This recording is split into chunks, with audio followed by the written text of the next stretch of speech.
Hello everybody! Welcome back to G Bear's Off-Grid Ways, a homestead in the desert and a battery room at the homestead. Yeah, let's figure out what's going on here. And I got a lot of solar power coming in to this system. And it's showing me at 13.2 volts here and only 69.7 volts coming in from the solar, and I should be getting 108 to 120, somewhere in that neighborhood, coming in through that system. So I got my work set out for me on that. This one is just those two batteries down there, and I'm going to be cleaning up this wiring here pretty soon, but it's just been so miserably hot all day long, and I've been going out and doing other work, little side jobs for neighbors, and I'll be going out and doing some of that again tomorrow because I got neighbors who have little jobs and I need the money.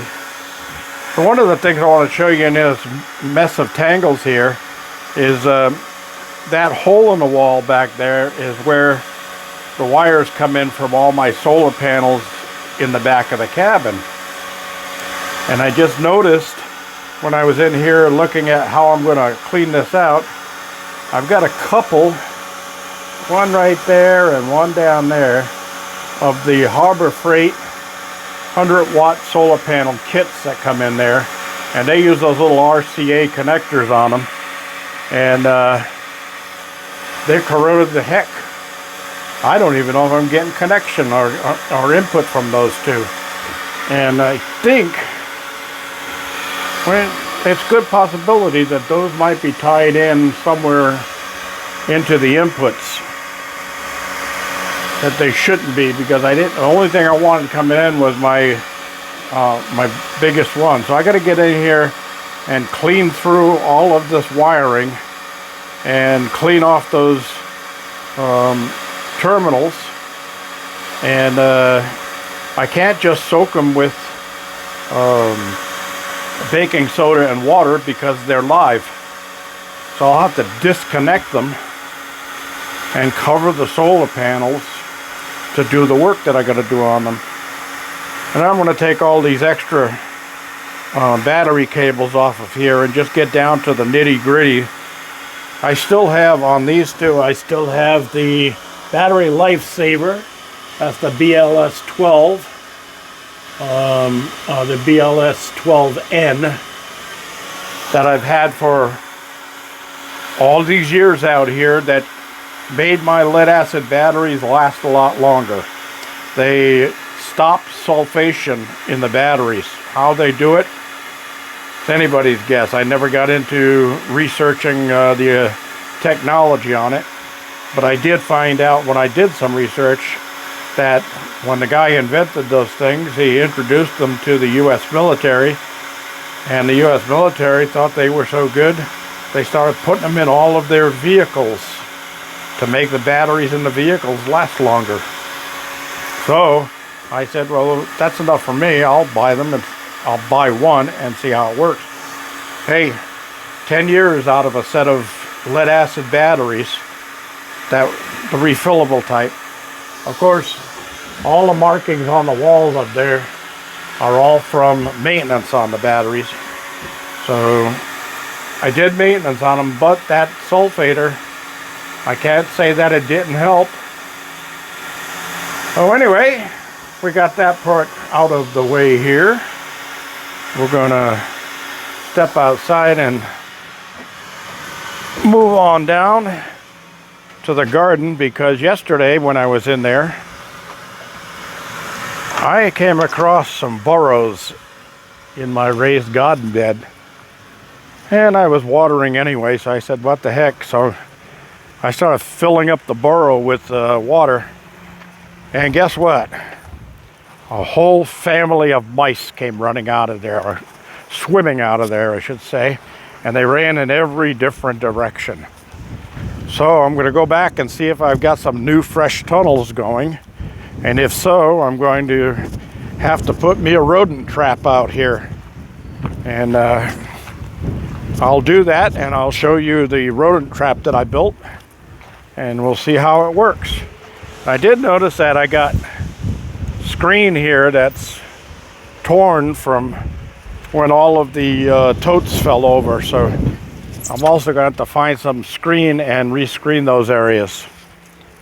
Let's see what we got going here. So the holes, oh yeah, they're back right there, because I filled all those holes up. So I'm going to finish this video off and build myself a rodent trap to set right there.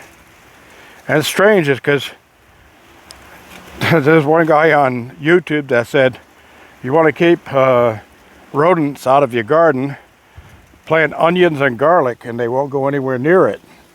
Well, there's an onion growing right there. No, that's garlic growing right there. So I got garlic growing right beside the hole, and there's a bunch of onions right there. So guess what you could say about that guy? BS, liar, liar, clickbait monster.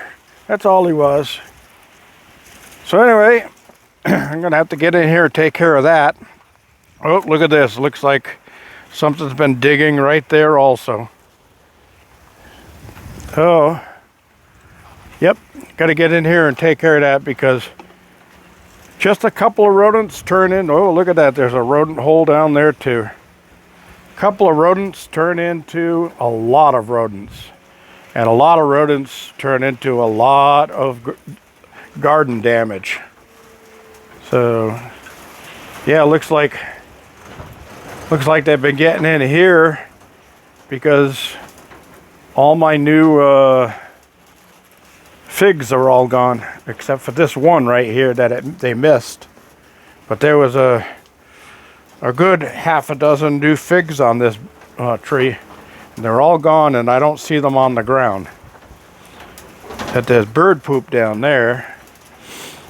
But I'll have to check around and see what else I got going. So there's another little interesting thing. And these rodent traps I make, they work really, really well. Years ago, I used to go and buy the rodent traps, mouse traps and rat traps and that stuff, the wooden ones and all that. Then I found out there's an easier way. And especially out here in the desert, it works really, really well. Because the only bait you need is water. That's what gets them. All right. Of course, besides water, I use a couple of sunflower seeds that normally go for the chickens. So, it's joke time. And since I didn't give you a joke 2 days ago, and I didn't shoot video or give you a joke yesterday, you're going to get 2 jokes today.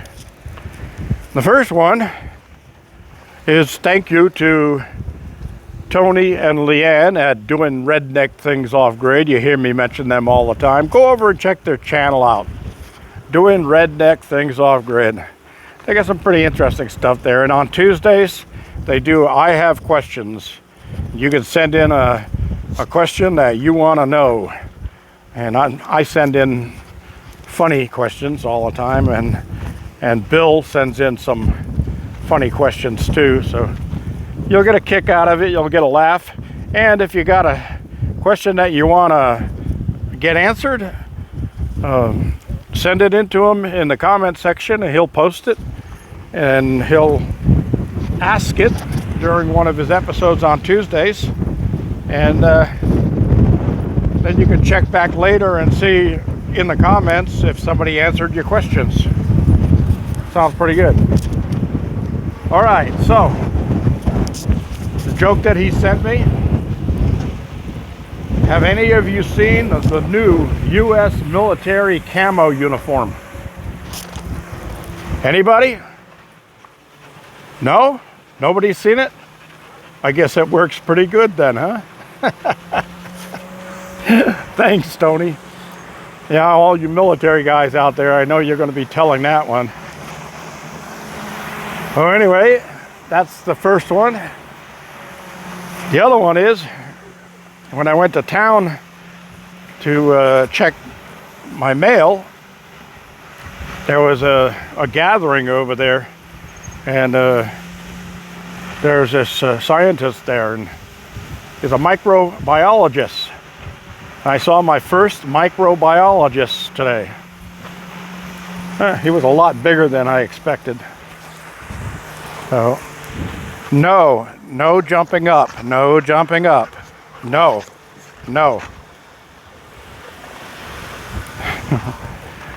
Got to keep after him.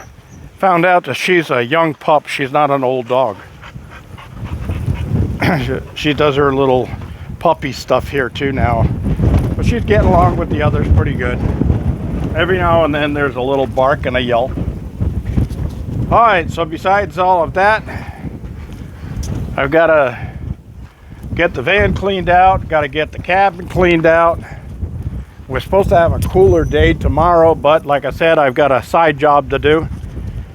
And then I've also loaned some solar equipment for a small solar system to another neighbor who's had it now for a couple of months, and it was only supposed to be for a short period while they bought the solar equipment that they need. And I think they're just getting used to using mine and not having to spend any money, but I need to get that back because, like I said, I've got a LiFePro4 battery that I've got to do a review on, and I've started shooting segments of the video review on that, but I need the charge controller that they're using to do the hookup to that new LiFePro battery, because the charge controller they have is a LiFePro4 charge controller, and it's nice compact size for a single battery. It'll work out great for me doing the video on that. Windy again. Hope it's not bothering you. I do have my wind resistant mic on, my homemade one, and I've shown how to make that a couple of times. Anybody wants to know how to do it, who's out there shooting their own videos, give me a shout down below and I'll see if I can't get that hooked up for you. The other thing is, subscriptions have dropped off a little bit, so please subscribe. Click that subscribe button. It doesn't cost you anything. That's free. You just, right below the video, click on subscribe, and that way you don't miss any of my videos. That's it. Doesn't cost you a penny to do that. Real easy. And then right beside that, there's a join now that's been added. It says join. Now that's for those who want to become members, and that does cost you. You have to pay to be a member, but there's added perks in being a member, and pretty soon there's going to be members only videos and stuff coming out with information that nobody else will get. Only members will. And remember, I've got an incentive for the first 10 who sign up are going to have a free item giveaway. As soon as I hit that 10th one, I'll be announcing a live show, and on the live show we'll put everybody's name on a spin wheel, and we'll spin the wheel and see who wins the prize. Get your name in there. We've got 4 on the list right now. I need 6 more, and we're going to give away a pretty nice little item. And I think there might even be a first and second prize, maybe even first, second, and third prize.